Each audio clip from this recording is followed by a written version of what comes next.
Nós temos estudado e voltamos a estudar no domingo passado os encontros de Jesus.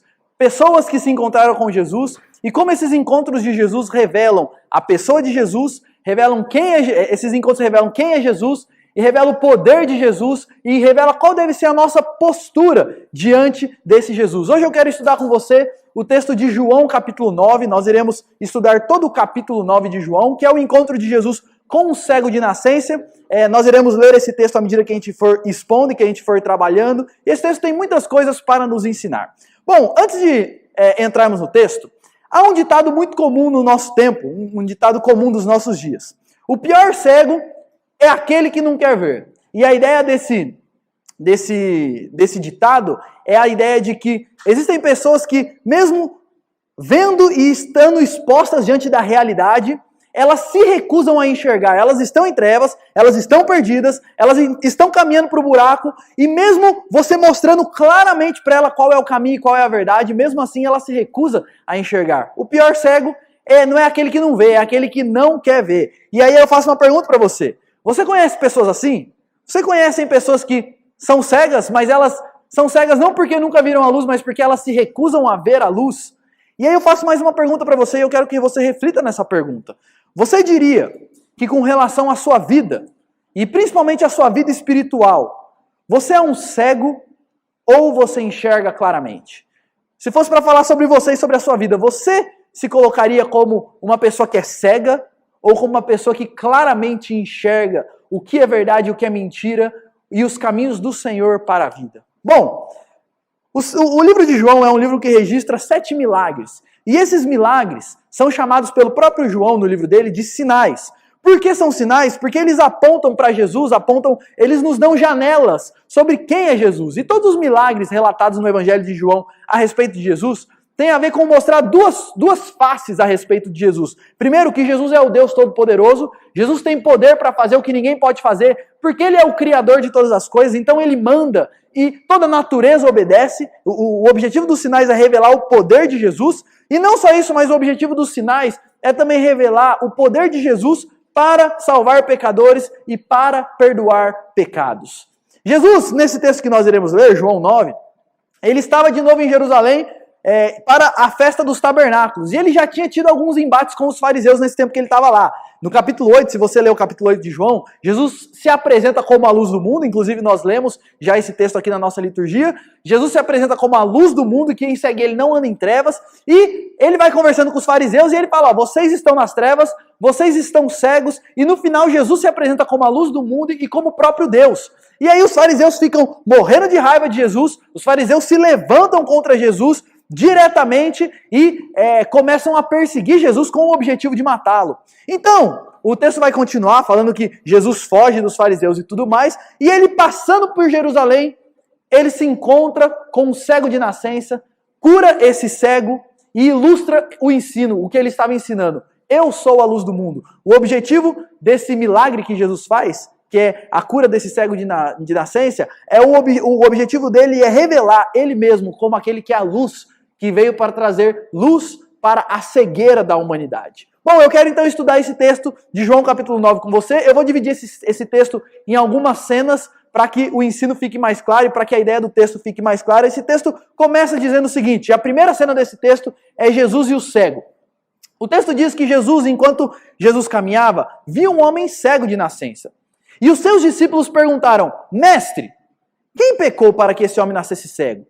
Ele ou os pais dele? Gente, aqui é uma imagem muito triste. Imagina um homem que nasceu cego. Desde criança, imagina um bebezinho cego.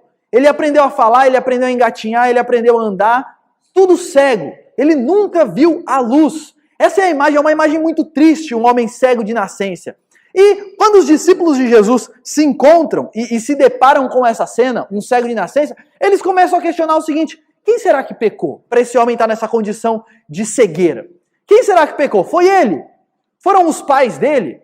Quem será que pecou para que ele estivesse nessa condição? E aqui, gente, na visão dos discípulos e na visão daquela época, todas as mazelas que você vivia na vida e todas as desgraças que você vivia na vida era fruto de algum pecado específico cometido. E o dilema deles é o seguinte, mas esse homem já nasceu cego, como é que ele pecou antes de nascer? Será que ele pecou na barriga da mãe dele? Será que foi ele que pecou? Será que foram os pais dele que pecaram e ele está pagando pato. E até hoje, gente, existem pessoas e existem até religiões que seguem essa linha, de que todo problema que você tem, se você nasceu com uma deficiência porque na vida passada você cometeu algum crime, você foi uma pessoa muito má, até hoje existem pessoas que pensam nessa linha, que todo problema que você enfrenta, toda dificuldade que você tem é fruto de algum pecado cometido. Mas Jesus vai dizer o seguinte, Jesus continua, Jesus respondeu, nem ele pecou, nem os pais dele mas isso aconteceu para que se manifeste as obras de Deus. É necessário que façamos as obras daquele que me enviou enquanto é dia. A noite vem, quando ninguém pode trabalhar. Enquanto estou no mundo, eu sou a luz do mundo. Percebe o que Jesus diz? Olha, pare com essa ideia de que alguém pecou para ele estar assim. Essa ideia de que todas as desgraças que a gente enfrenta é fruto de algum pecado, esqueça isso. Pare com essa ideia de que se alguém nasce com algum tipo de problema, algum tipo de deficiência, porque na vida passada não existe isso, as pessoas têm uma vida só. Nem ele pecou, nem os pais deles pecaram. Ele nasceu assim. E olha o que Jesus fala, para que as obras de Deus se manifestem nele, para que a glória de Deus seja vista por meio dele. E o que Jesus está dizendo aqui é o seguinte, ele nasceu assim, para que Deus revelasse a glória dele por meio da vida dele, e assim ele revelasse a outras pessoas, e Jesus se revelasse a outras pessoas o seu poder e tudo mais. E aqui a gente tem uma lição importante, gente. Deus, na soberania dele, ele permite o mal para coisas boas. Deus, ele permite, muitas vezes, coisas ruins acontecerem em nossas vidas, ou com o objetivo de se manifestar poderosamente, assim, manifestar a glória dele para outras pessoas, ou com o objetivo de nos ensinar em meio às desgraças. Esse homem tinha nascido cego, é verdade. Isso é uma desgraça, é verdade, mas Jesus diz, ele nasceu assim, para que a glória de Deus se manifeste. Deus, na soberania dele, ele permite o mal. Para que então ele manifeste a glória dele nas nossas vidas. Isso vale para as nossas vidas. E uma outra coisa que a gente vê no texto, aí Jesus olha para os discípulos e fala o seguinte, olha, enquanto é dia, vamos trabalhar. Quando vai chegar a noite onde ninguém pode trabalhar, mas enquanto é dia, e aqui o que Jesus está falando, ele está se referindo aqui ao seguinte, enquanto eu não morro, enquanto não chegou a época da minha morte, o momento da minha morte, eu ainda estou aqui, ainda é dia. Ao invés de ficar questionando, ao invés de ficar aí nesses dilemas, quem será que pecou, ele ou aquele questionando e interrogando? Vamos fazer o seguinte, porque olha a situação, o homem está lá, cego de nascença, os discípulos passam perto dele, e o que eles fazem? Ao invés de ajudar o homem, ao invés de pensar no homem, eles estão discutindo, quem será que pecou? Foi o homem, foi os pais dele? Jesus olha para ele e fala o seguinte, ao invés de ficar nessa discussão tola, nessa discussão interminável, vamos fazer o seguinte, vamos trabalhar. Enquanto é dia, vamos fazer o bem. E aqui, gente, tem uma coisa muito importante, porque a gente é muito bom para questionar.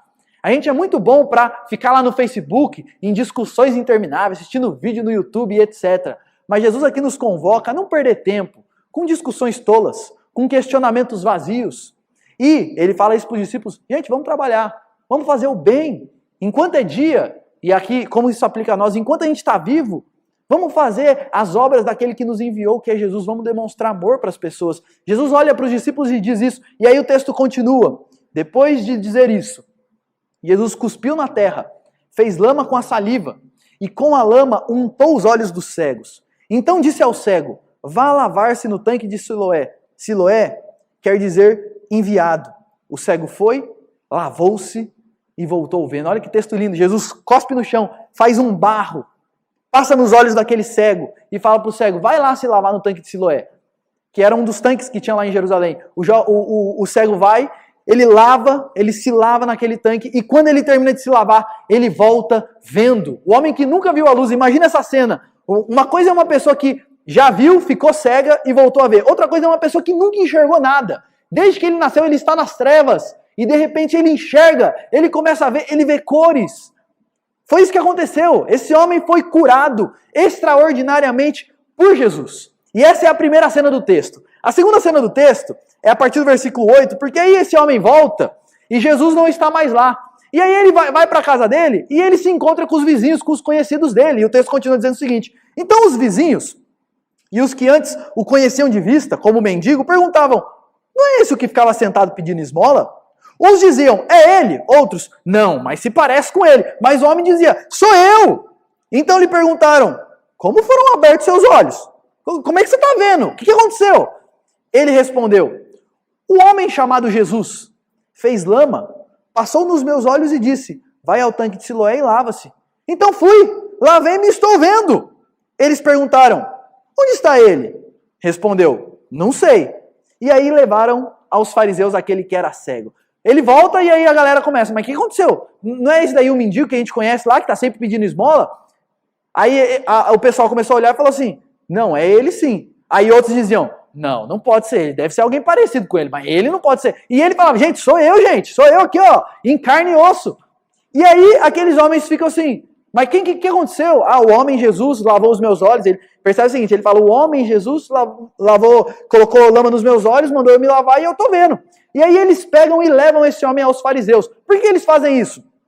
Porque na época, os fariseus eram como se fossem os pastores da época, os líderes religiosos da época, os fariseus já estavam anunciando. Jesus já tinha tido alguns embates com os fariseus estavam loucos com Jesus, e eles já tinham avisado o seguinte, olha, tem um homem por aí, chamado Jesus, que é um impostor, um mau caráter, alguém que quer prejudicar vocês. E ele vem, ele está aparecendo falando que ele é o Cristo.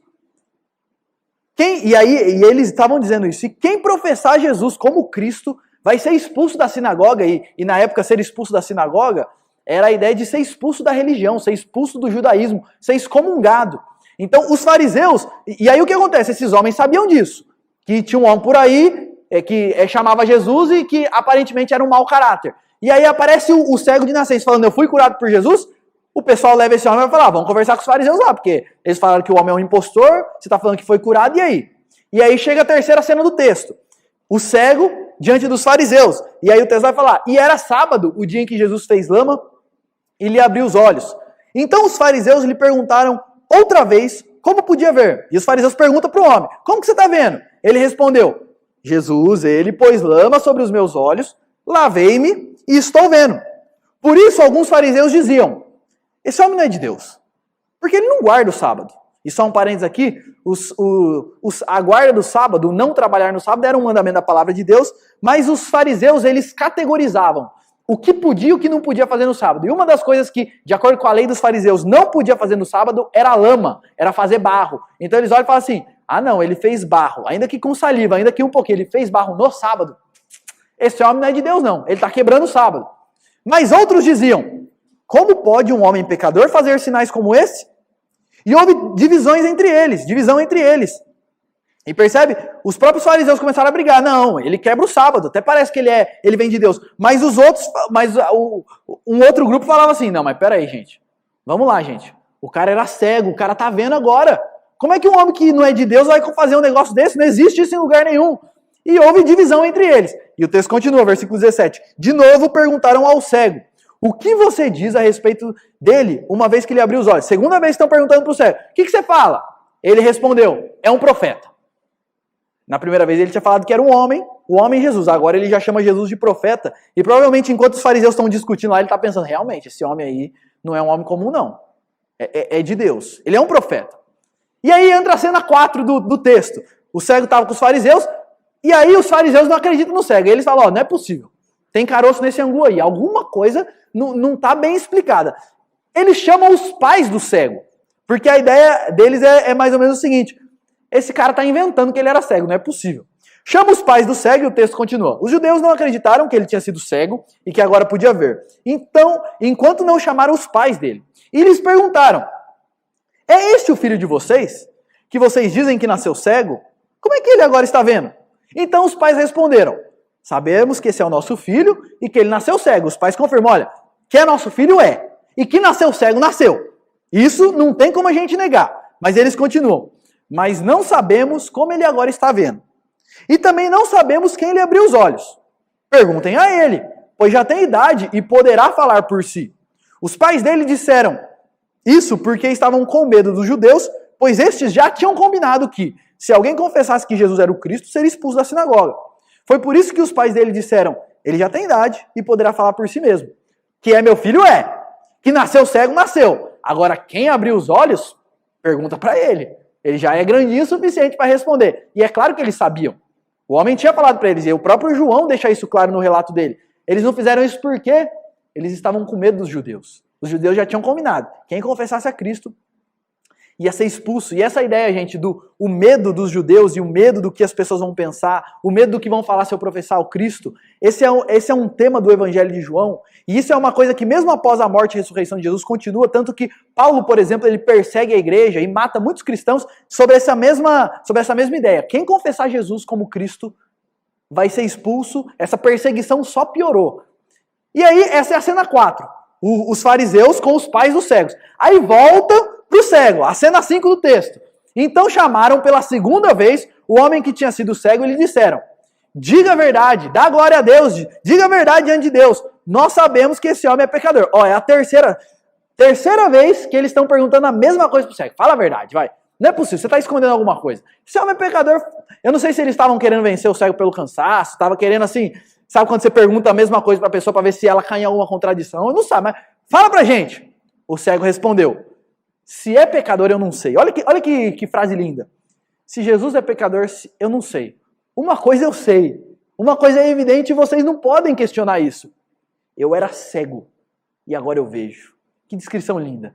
Exatamente quem ele é, ele ainda vai chegar. Ele ainda vai entender exatamente quem é Jesus. Mas uma coisa ele pode dizer: antes eu estava cego e agora eu vejo. E o texto continua. Perguntaram-lhe outra vez. Quarta vez. Eu já estou cansado de ouvir esses fariseus. Imagina o cego. Quarta vez. O que ele fez a você? Como lhe abriu os olhos? É a quarta vez que ele pergunta. Aí parece que o cego perde a paciência. Porque o texto fala assim. Ele respondeu: eu já lhes disse, mas vocês não ouviram. Por que querem ouvir outra vez? Por acaso vocês também querem se tornar discípulos dele? Olha que ousado o cego. Gente, lembre-se disso. O cego está diante dos fariseus, que eram líderes, ricos, poderosos. Eles eram muito ligados ao poder político na época. Então, assim, eles eram os homens que praticamente dirigiam a nação junto com o governador. Esse homem é um cego de nascença, um ex-cego de nascença, mendigo. E esse homem está confrontando aquele grupo de homens. Esse homem está pregando para todos eles. E eles falam o seguinte: olha, eu já falei para vocês, é vocês que não querem ouvir. Por que vocês estão perguntando tanto? Por um acaso vocês também querem se tornar discípulos desse Jesus? Vocês também parece que vocês estão bastante interessados nesse homem. E aí, os fariseus, é óbvio, ficaram morrendo de raiva. O texto continua. Então, versículo 28, então o insultaram e lhe disseram: discípulo dele é você. Nós somos discípulos de Moisés. Sabemos que Deus falou a Moisés, mas este, percebe que eles nem falam o nome de Jesus, mas este, com desprezo, nós nem sabemos de onde é. E eles falam: é você, nós somos discípulos de Moisés. Moisés é um homem de Deus, Moisés vem de Deus. Aí olha a resposta do homem. O homem não deixa barato não, ele não arreda o pé. Ele fala, o ex-cego: é estranho que vocês não saibam de onde ele é. E por que ele fala isso? É quase que ele confrontando os fariseus, porque os fariseus eram os donos da verdade, eles sabiam tudo. Eles eram os doutores, os conhecedores da lei. Ele olha para ele e fala: estranho vocês que sabem tudo, que são os homens, os espertos, os donos da verdade. Estranho vocês não saberem de onde ele é. Mas uma coisa eu posso dizer para vocês: ele me abriu os olhos.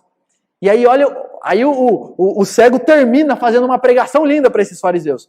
Sabemos que Deus não atende a pecadores. Pelo contrário, se alguém teme a Deus e pratica a sua vontade, a este atende. Desde que o mundo existe, jamais se ouviu que alguém tenha aberto os olhos a um cego de nascença. Se esse homem não fosse de Deus, ele não poderia ter feito nada. Olha o raciocínio lógico desse homem. Deus não atende pecadores. Deus atende quem teme a Ele e faz a sua vontade. E a Bíblia deixa claro isso. Deus ouve as orações daqueles que são justos diante de Deus, daqueles que tiveram seus pecados perdoados, daqueles que têm um coração quebrantado diante do Senhor. O cego está falando isso. Deus não atende pecadores. A segunda coisa que o cego fala: e se você pegar em toda a história, nunca houve uma história de um homem que nasceu cego e teve seus olhos abertos. Pode pegar, e realmente, se você pegar todo o Antigo Testamento, não tem nenhum relato de um cego de nascença que foi curado. Ele fala: nunca aconteceu isso na história. Rapaz, se esse homem não fosse de Deus, ele não faria isso nunca. É óbvio que esse homem é de Deus. E aí o texto, essa cena do cego dos fariseus de novo termina com os fariseus dizendo: você nasceu cheio de pecado e quer nos ensinar? Você é um cego sem vergonha. E os fariseus tinham essa ideia de que ele nasceu cego porque ele é cheio de pecado desde o nascimento. Você nasceu cheio de pecado e quer ensinar a gente? E então o expulsaram. E aqui o expulsaram não é só simplesmente expulsaram da presença deles. Expulsaram, ele foi excomungado como um judeu. E aqui, gente, essa aqui é um detalhe importante. Uma vez que uma pessoa era expulsa da religião judaica na época, ele praticamente está sendo excluído da nação. Ele está perdendo todo tipo de relacionamento, porque a vida da nação judaica girava completamente em torno da religião.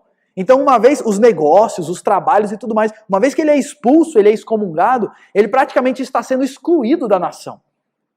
E esse homem é excluído.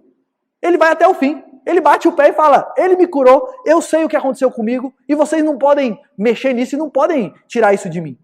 E o texto termina com uma última cena, a sexta cena desse texto. Jesus ele se encontra com o cego mais uma vez. E o texto vai dizer que Jesus ouviu que eles tinham expulsado o homem. E Jesus foi ao encontro dele de novo e perguntou, você crê no Filho do Homem?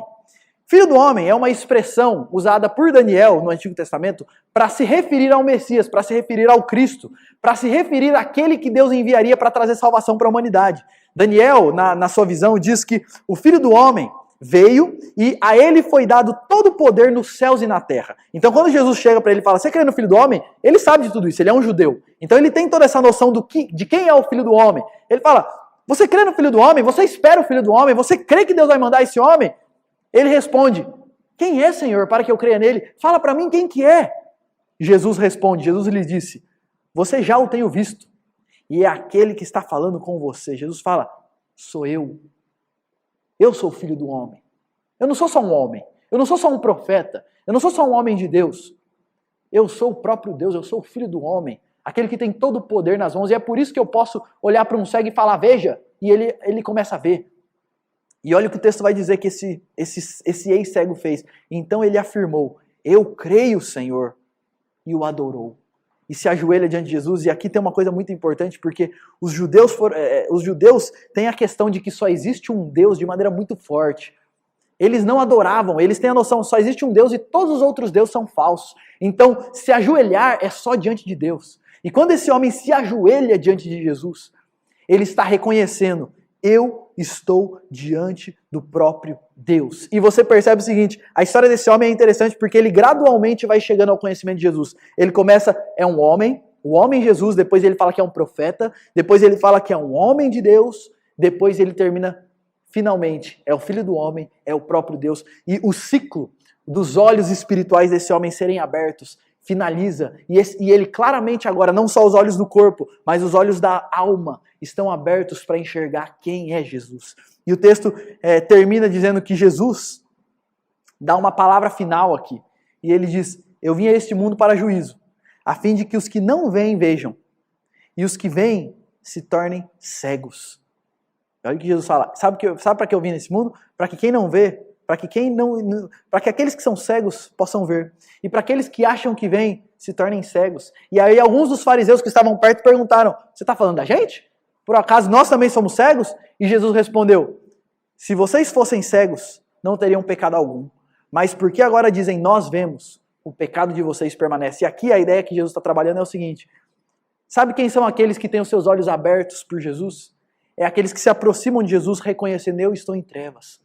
Eu sou cego, com o coração quebrantado, com o coração contrito. Aqueles que se aproximam de Jesus com esse quebrantamento de coração, Jesus abre os olhos deles. Agora, aqueles, como abriu desse homem, percebe o seguinte, o ensino maior desse texto não é Jesus abrir os olhos de um cego, é Jesus fez uma obra espiritual, trazendo luz espiritual para um homem, enquanto aqueles outros que tinham toda a pompa de nós vemos, nós somos os grandes conhecedores da lei, eles continuam cegos. Aquele homem foi transformado, enquanto aqueles que se aproximavam de Jesus com orgulho, com o coração, com a visão de que eles enxergam tudo, que eles sabem tudo, que eles não têm trevas nenhuma, esses continuam cegos. E eu quero fechar, gente, fazer algumas aplicações para nós com relação a isso. O que nós vemos nessa história é um cego transformado por Jesus. E a maior transformação que esse homem viveu não foi a transformação de eu estava cego, fisicamente agora eu vejo.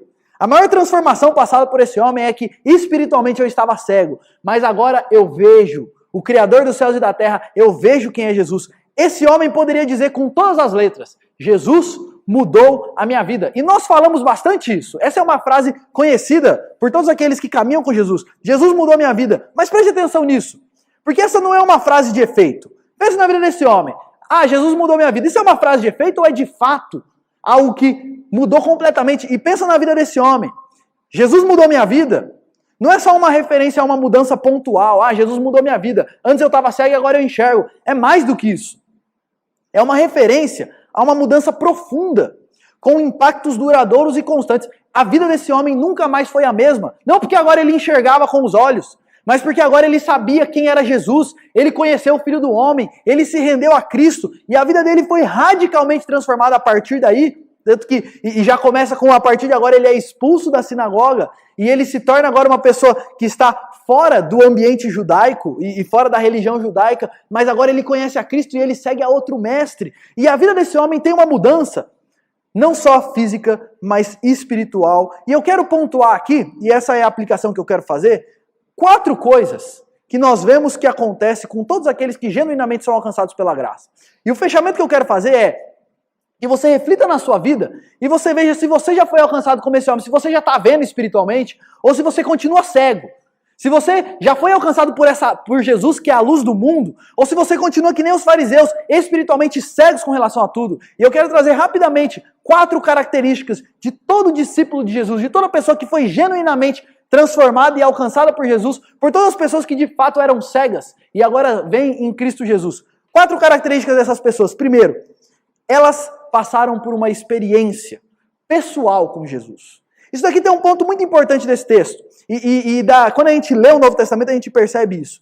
Esse cego, ele passou a ter não só um conhecimento intelectual de Jesus, no sentido de que ele ouviu falar quem é, ele estudou sobre Jesus, ele escutou alguns ensinos, ele teve uma experiência, é um conhecimento experimental, uma experiência pessoal com Jesus. E a gente vê isso na maneira como ele descreve. Todas as vezes que perguntam para ele, o que aconteceu? Ele fala, um homem chamado Jesus veio até mim, ele passou nos meus olhos, ele abriu os meus olhos, eu creio nele, ele é o Filho de Deus, ele o adora. Percebe o seguinte, não é que nem uma matéria que você está estudando, não. Assim como eu entendo de gramática, assim como eu entendo de matemática, assim como eu entendo de física, eu sei sobre as coisas de Jesus. É muito mais que isso. É uma experiência pessoal com esse Cristo. E uma experiência completamente transformadora. E esse cego não teve só uma experiência física, mas ele também teve uma experiência espiritual. E preste atenção nisso. Ser um discípulo de Jesus é ter uma experiência espiritual e pessoal com Ele. Como que começa a nossa caminhada com Cristo? E aqui, gente, é muito importante você entender isso. Todo crente genuíno, toda pessoa que está numa caminhada com Cristo, ele pode olhar para Jesus e dizer isso com convicção. Eu era cego e agora eu vejo. Essa não é só a experiência desse cego. Essa é a experiência de todos os discípulos de Jesus. Sabe por que eu creio em Cristo? Qualquer discípulo de Jesus pode falar isso. Porque antes eu era cego, mas agora eu vejo. Não é porque me ensinaram na igreja, não. Percebe o seguinte, esse cego cria em Jesus, por quê? Porque contaram para ele? Porque alguém falou para ele, Jesus ali é o Cristo, hein? Fique esperto com ele. Não! Ele crê em Jesus porque ele olha e fala, isso aconteceu comigo, ele alcançou a minha vida, ele mudou a minha vida, ele abriu os meus olhos. E todo discípulo genuíno de Jesus, qualquer pessoa que de fato caminha com Cristo, pode olhar e falar o seguinte, sabe por que eu creio nisso? Não é porque o pastor da minha igreja ensinou, não. É claro que conhecimento é importante, e o conhecimento é um meio para nós nos achegarmos mais a Cristo. Mas em última instância, o objetivo de todo conhecimento é que nós vivamos um relacionamento pessoal, um experimental com esse Cristo. E qualquer discípulo pode dizer o seguinte, sabe por que eu creio nesse Jesus? Sabe por que ele é o dono da minha vida? Não é porque me ensinaram não, não é porque eu fui criado na igreja não, não é porque meu pai me ensinou isso não.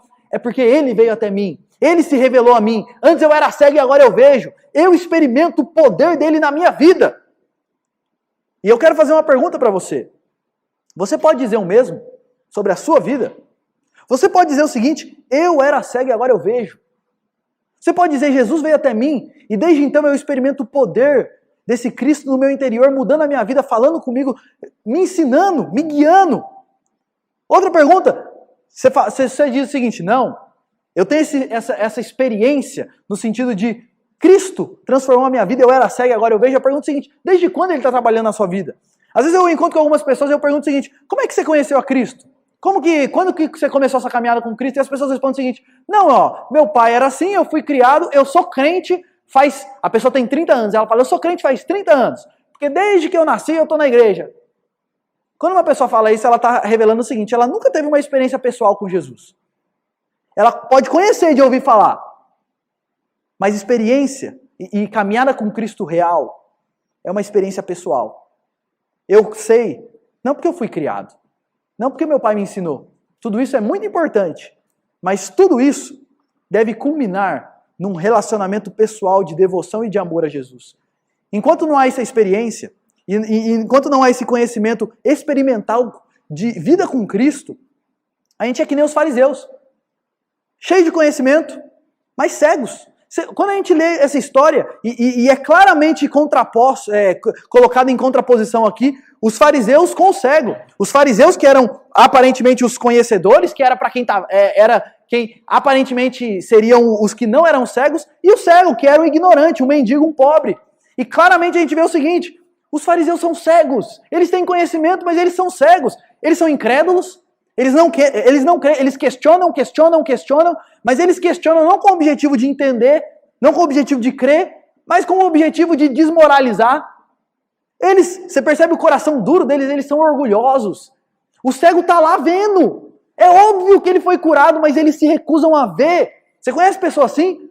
Você mostra para ela claramente, mas a pessoa é teimosa. Ela não quer ver. Ela não vê não porque não tem, não está claro, mas porque ela simplesmente não quer ver. Quem era assim na história? Os fariseus. Você percebe? Eles são orgulhosos, eles são duros de coração, eles se acham os donos da verdade, ninguém pode questioná-los. Eles estão certos e todo mundo está errado. Eles são apegados a tudo. Apegados às regras que eles criaram, apegados à religião, apegados às tradições. Eles são apegados a tudo, menos a Jesus. São cegos. Agora, de contrapartida, uma pessoa que tem experiência com Cristo e que foi genuinamente transformada por Cristo e não só conhece intelectualmente, mas esse poder veio até ele e no Espírito Santo tocou no coração dele, ele pode dizer o seguinte, algumas frases que eu gosto de pensar sobre como a nossa vida com Cristo transforma tudo. Toda pessoa que tem uma experiência real com Cristo, ela pode dizer, esse Jesus tem sido o meu refúgio nos momentos de maior luta. Nos momentos onde eu não sei mais o que fazer. Nos momentos onde aparece uma doença incurável na minha família. Nos momentos onde eu estou completamente perdido. Esse Jesus tem sido o meu refúgio. Tem me sustentado. Tem me dado ânimo. Tem me levantado da cama. Esse Jesus, qualquer pessoa que tem uma experiência real com Cristo pode dizer, para mim ele é mais precioso que ouro. Eu amo ele mais do que dinheiro. Eu desejo ele mais do que qualquer outra coisa nesse mundo porque ele é doce para o meu paladar. Ele é maravilhoso, ele tem suprido as minhas carências. Eu não me sinto sozinho, eu não me sinto desamparado. Muitas vezes eu me sinto assim, perplexo, eu me sinto agoniado, mas nunca desamparado. Porque esse Jesus tem suprido todas as minhas carências. Ele tem sido um amigo perfeito. Ele tem me guiado quando eu não sei o que fazer.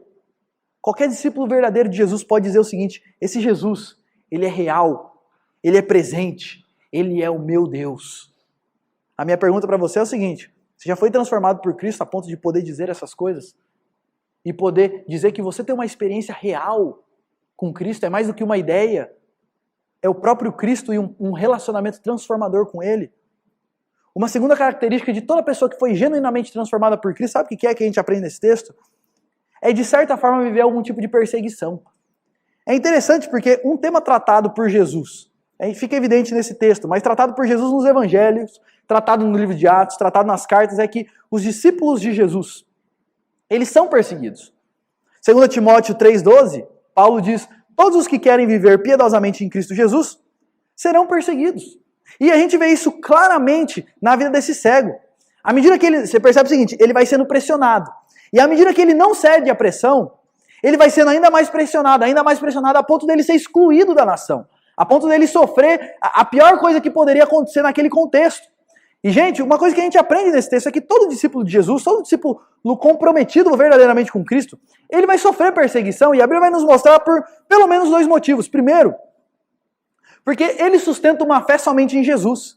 E isso, você crê que Jesus é o caminho, ele é o único Deus, não tem como chegar a Deus sem ser por meio de Jesus.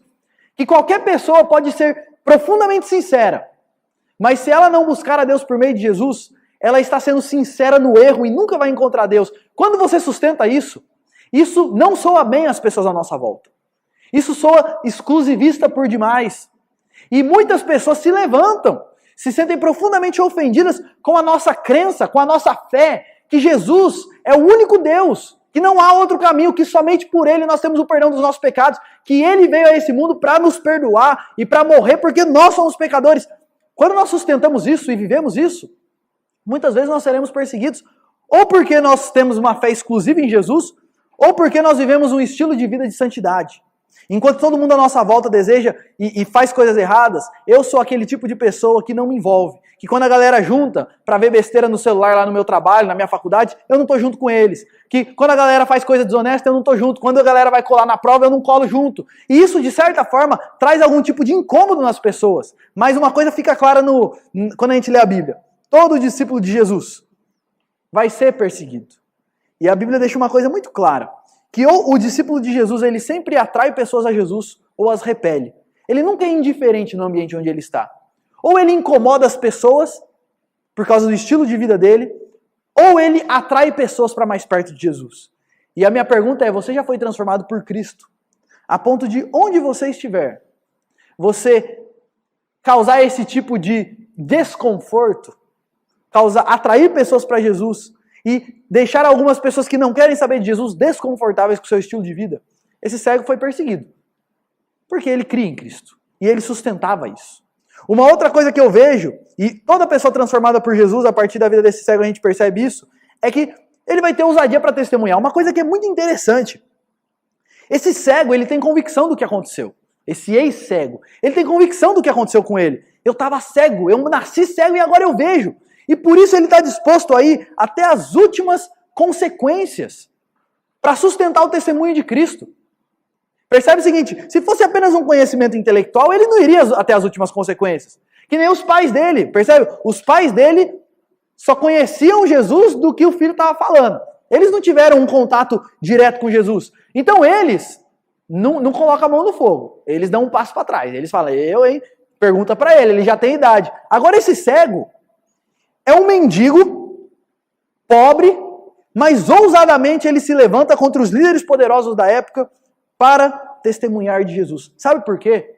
Porque ele tinha convicção do que aconteceu com ele. Eu era cego e agora eu vejo. Eu estava perdido e eu fui achado. Eu estava indo para o inferno e agora eu estou indo para o céu. E essa convicção traz ousadia para testemunhar para quem quer que seja. Quem é Jesus? E o que ele fez na minha vida. Uma terceira marca de um verdadeiro discípulo de Jesus, que teve um contato real com Cristo, é que ele tem uma convicção tão profunda sobre Jesus e a obra dele, que ele fica firme, independente da pressão, e testemunha sobre isso. É aquele adolescente que, por exemplo, está na escola e todo mundo fica com todo mundo faz sexo, todo mundo faz tudo, se entrega à imoralidade sexual. Mas ele, ousadamente, se levanta e fala, Jesus mudou minha vida. Eu não preciso disso. Jesus me dá mais alegria e mais prazer do que o que vocês encontram na imoralidade sexual. E olha, ele mudou minha vida e quer mudar a vida de vocês também. Uma pessoa genuinamente marcada por Cristo é aquele homem que no trabalho dele, enquanto todo mundo só ama o dinheiro, ele se levanta e fala, gente, existe uma coisa muito mais preciosa para mim do que o ouro, do que o dinheiro. E eu não vou entregar minha vida para ganhar dinheiro, não. Jesus é o meu maior tesouro. E olha, o dia que vocês conhecerem esse tesouro, vocês vão perceber que o dinheiro até perde a graça. Uma pessoa genuinamente transformada por Cristo, uma esposa, por exemplo, que está entre as suas amigas e as amigas estão falando, esse seu marido aí tinha que te tratar que nem uma rainha. Do jeito que ele está te tratando, larga ele. Ô homem, viu, não sei o quê. Ela se levanta e fala, não. Porque não é isso que Jesus quer de mim. E eu não preciso de um bom marido porque Jesus supre todas as minhas carências. E olha, vocês precisam conhecer esse Jesus também. Uma pessoa genuinamente alcançada por Jesus tem uma convicção tão profunda do que Jesus fez na vida dela, que ela quer compartilhar desse Jesus, ela testemunha desse Jesus, mesmo quando a pressão é grande. E aí a pergunta para você é, quanto você tem testemunhado de Jesus? Quão real Jesus é na sua vida?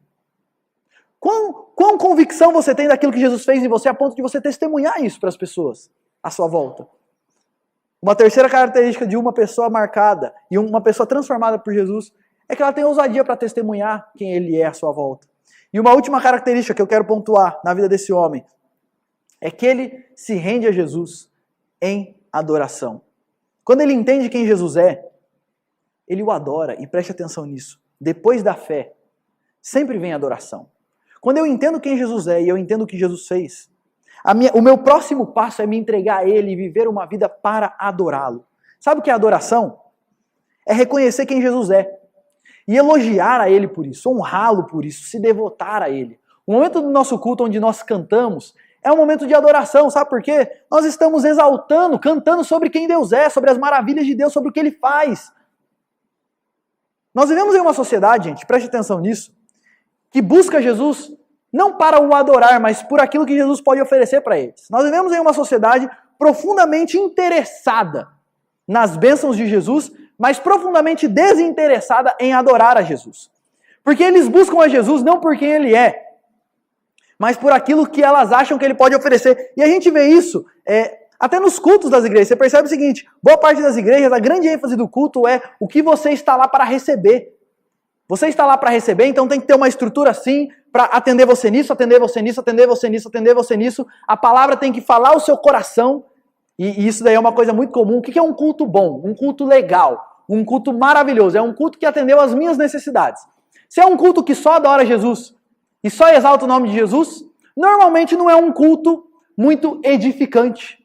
Porque boa parte das vezes as pessoas, até na hora de buscar o Senhor, não o busca reconhecendo quem Ele é, mas apenas em troca daquilo que eles podem oferecer. E quando a gente lê um texto como esse, a gente percebe o seguinte, a partir do momento que aquele homem entende quem é Jesus e crê em Cristo, ele cai de joelhos para adorar a Jesus. A fé, o verdadeiro discípulo, sempre vai ser uma pessoa que adora a Cristo.